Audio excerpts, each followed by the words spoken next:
money, power, influence, love. What if I could just simply give you these things? No strings attached, just me handing everything that you could ever want to you just like that. You wanna learn how? No, for real, you wanna learn how to do this? Come here. Let me tell you how, it's a secret, ready? So all you have to do, you have to purchase my $2,000 course, but it's okay. Don't worry. I know you're struggling for cash, but don't worry. If you purchase this course and you do it all the way through to the end, what you're going to find at the end is that you'll be able to have anything you could ever want. You'll literally become a god if you purchase this course. I'm just kidding. You can keep your kidneys and your money. The truth is that millions of people just like you and me end up actually falling prey to the idea of there being some kind of secret that exists that will actually allow you to be able to manifest your wildest dreams into reality. Basically, you'll find that a lot of self-help people and gurus and even religions are using this process of positive thinking to bring positive experiences into your life. This is called the law of attraction, and you probably have heard of it sometime before this video. It's been showing up in so many different self-help programs and books like The Secret, and it has tried to sway millions in the name of different religious beliefs, and even it's made its way into actual practical science as a way to explain the laws of the universe. This one's awesome, and I had a lot of fun doing this one, so let's wait no more, let's dive in.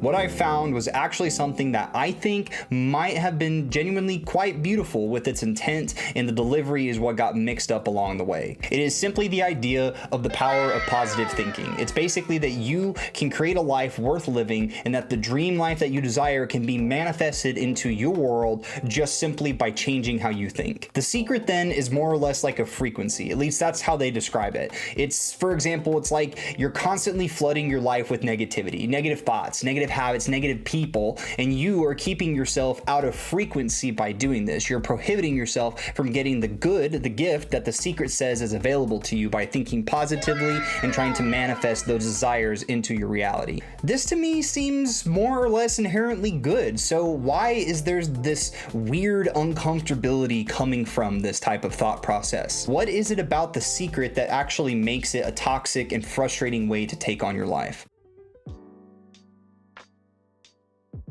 What you'll find is that when people create a sense of belief in this thing and it doesn't play out the way that they want it to, what'll happen is the teachers will be left with an scapegoat. You didn't believe hard enough. You are the resisting force that is not allowing the law of attraction to play into your reality. And what you'll find is that with a lot of people who are endorsing things like The Secret and the law of attraction, these celebrities and high-ticket people, they're going through a thing called survivorship bias. This is basically the idea that these are the people that actually made it through. And what you'll find is that they don't cover the people who don't make it through, the people that have to suffer more than they need to, and then take the weight and the blame that is coming from The Secret. And this leads me to my second issue with The Secret, and the biggest reason why I even made this video to begin with, especially once I started to dive in and see if this was something worth getting into.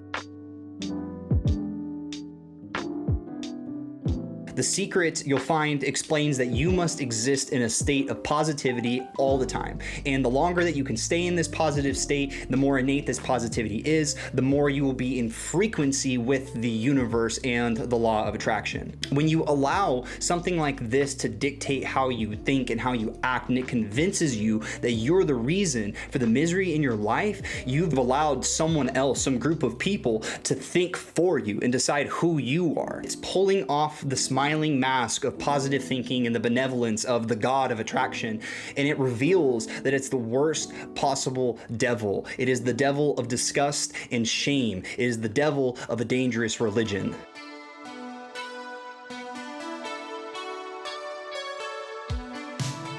What I've seen is that we are meant to struggle. It's not supposed to just be ask the universe and it gives it to you, and that's okay. You didn't choose to feel the frustrations that life brought you, but yet you can choose to trek onward and to see that there are holes in your ship, and you have to work hard to make sure that you can find the shoreline that you were meant to find.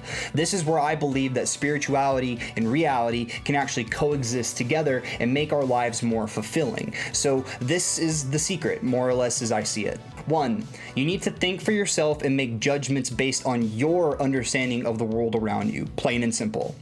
2, keep your sword sheathed, but one hand always on the hilt. You need to be prepared against people like the Secret Cult and the Law of Attraction people, and be able to defend yourself against that if that is brought upon you.